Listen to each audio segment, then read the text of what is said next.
Aujourd'hui, je vais te donner 3 astuces simples pour vivre une famille recomposée idéale. Je suis Nathalie Marco, astro-coach conjugale, experte en connexion intérieure et relations de couple. Alors, si tu n'es pas encore abonné, je t'invite à t'abonner à ma chaîne YouTube, là, en dessous.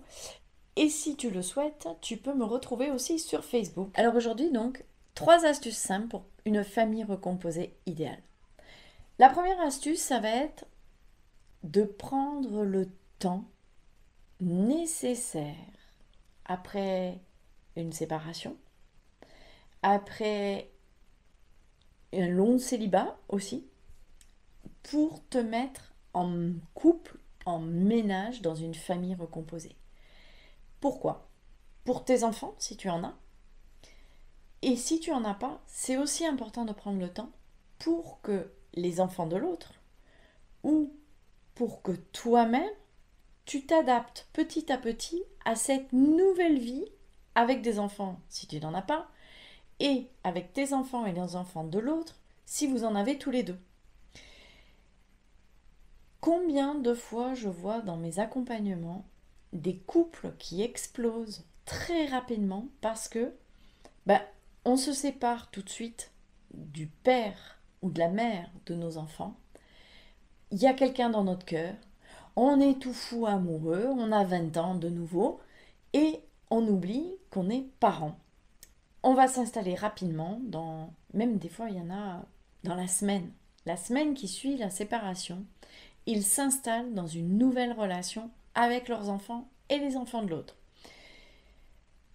Dans 95% des cas, c'est voué à l'échec. Si vous ne prenez pas le temps de vous connaître mieux, de petit à petit, que l'un et l'autre commencent à apprécier, découvrir les enfants de l'autre, savoir si ça le fait au niveau de l'éducation, si vous avez la même vision de l'éducation, savoir s'il y a du respect dans la famille, potentiellement recomposée.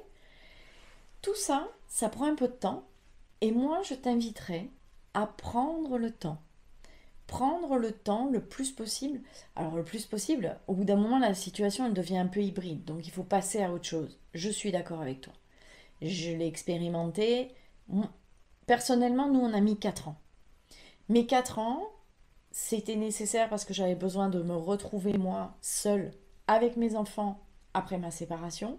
J'avais besoin aussi que mes enfants s'adaptent à cette nouvelle situation, à cette nouvelle personne, à ses enfants à lui, et voir aussi si avec ses enfants à lui, ça le faisait avec moi. Puisque moi, j'étais déjà avec le père de mes enfants dans une famille recomposée, et c'était parfois un peu compliqué pour moi. Donc, prendre le temps, une soirée ensemble, tous ensemble, un week-end tous ensemble, une journée tous ensemble, une semaine, partir en vacances quelque temps, tous ensemble. Mais petit à petit, tranquillement. Je pense que pour les enfants, ça doit être compliqué de voir que maman, par exemple, a quitté papa pour 8 jours après aller vivre avec un autre monsieur. Selon l'âge des enfants, ça risque d'être un peu compliqué. Donc prends le temps. Et si vous vous aimez, si la vie a décidé que vous devez faire un chemin ensemble, vous le ferez. Même si vous passez 1 an ou 2 ans, chacun chez vous, en plus c'est les meilleurs moments, chacun chez vous, le temps de vous connaître tous. La deuxième chose, la deuxième astuce pour une famille recomposée idéale, je te dirais que c'est aussi de passer du temps seul avec tes enfants. Pour moi, c'est primordial de garder ce lien, toi, avec tes enfants, sans ton nouvel amoureux, sans les enfants de ton nouvel amoureux. Ça peut être ton conjoint, ta conjointe part un week-end voir ses parents, avec ses enfants, sans ses enfants, mais elle s'en va, ou il s'en va, quelques jours. Reste toi avec tes enfants. Ne cherche pas à aller avec ta femme ou ton mari et ses enfants chez tes parents. Enfin voilà, décollez-vous un peu. Et surtout, profite, toi, de ce moment-là, de tes enfants. C'est vraiment... c'est ce qui va te permettre de garder le lien vraiment avec tes enfants, de garder la connexion. Tu vois, nous, par exemple, quand on partait en vacances, à 6, donc lui avait a 2 enfants de son mariage, de son premier mariage, de sa première union, et moi j'ai 2 enfants de mon premier mariage. Et on n'en a pas ensemble. Et bien, quand on partait en vacances au début, qu'on vivait tous les 6 ensemble, sur le coup, on a décidé d'un commun accord de partir avec chacun sa voiture. Et chacun, du coup, ses enfants dans sa voiture. Sur le coup, j'ai trouvé ça un peu... Oh mince, ça aurait été bien. Bon, j'avais un peu la flemme de faire la route. Mais ça aurait été bien qu'on loue une grosse voiture et qu'on fasse le voyage tous ensemble, tous les 6. Et en fait, non. Ça a été des moments super euh, joyeux, de connexion vraiment avec mes enfants. J'écoutais leur musique avec eux. Je suis pas rap, hein, mais pendant 6 heures de route, j'écoutais de la musique avec eux. Leur musique, j'essayais de comprendre leur univers, ce qui leur plaisait dans cette chanson, ce qui leur plaisait chez cet artiste. Et eux, ils étaient contents de partager ça avec moi. Et pendant 6 heures, on parlait, on rigolait, et tout ça. Et, et aujourd'hui, ils ont 26 et 23 ans. Et ben, ils s'en souviennent encore et ils m'en parlent encore de ces voyages qu'on faisait ensemble et qu'on chantait ensemble dans la voiture. Voilà. Et c'est vrai que quand ils étaient tout petits, j'ai eu aussi fait pas mal de routes avec eux pour aller voir mes grands-parents. J'ai traversé la France. Mon fils avait 4 mois. Eh bien, dans la voiture, je mettais des chansons d'enfants, des comptines, et je chantais avec eux. Alors, c'est pas forcément top, du top, mais par contre, ça me faisait passer le temps.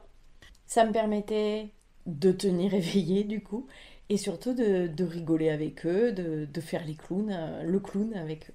Voilà. Donc, passe du temps avec tes enfants sans la personne avec qui tu vas t'installer et sans les enfants de l'autre. Et aussi, la troisième astuce qui est primordiale et qui souvent manque dans les familles recomposées, ça malheureusement, pour moi, c'est impossible de vivre une famille recomposée s'il n'y a pas cette astuce-là. Le respect, la politesse. On se dit bonjour, on se dit bonne nuit.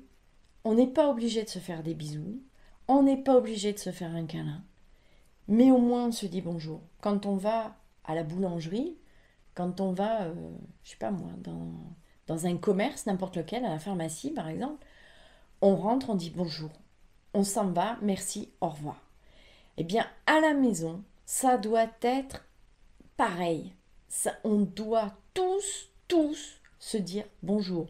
Même si tu n'aimes pas tes beaux-enfants, même si tu n'as pas le super feeling avec tes beaux-enfants, on se doit, eux doivent te dire bonjour et toi, tu dois leur dire bonjour.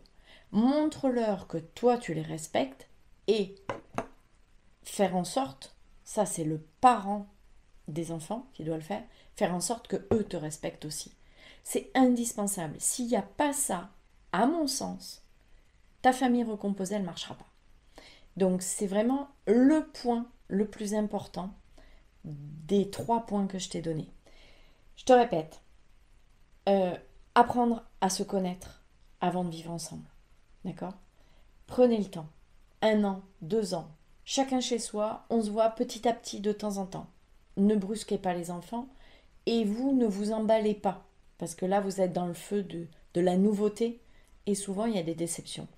Pas toujours, hein, mais il peut y avoir des déceptions. La deuxième chose, passe du temps avec tes propres enfants, sans ton nouveau compagnon, ta nouvelle compagne, et sans les enfants de ton compagnon, de ta compagne.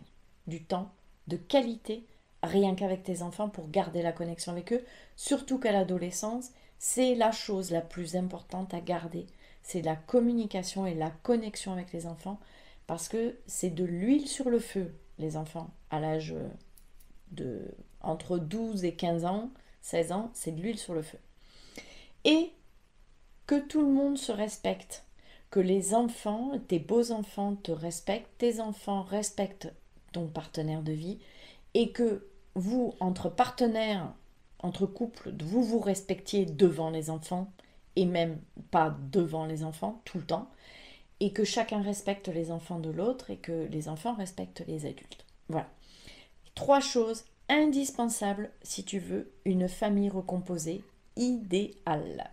Alors si cette vidéo t'a interpellé, s'il y a quelque chose qui vibre en toi, si tu sens qu'on est un peu sur la même longueur d'onde, je t'invite ci-dessous à prendre un rendez-vous avec moi. C'est totalement gratuit, le premier rendez-vous. On fait le point, je t'écoute, on fait le point sur ta situation et je te donne des pistes pour améliorer ta relation de couple. Je te dis à tout de suite. Bye bye!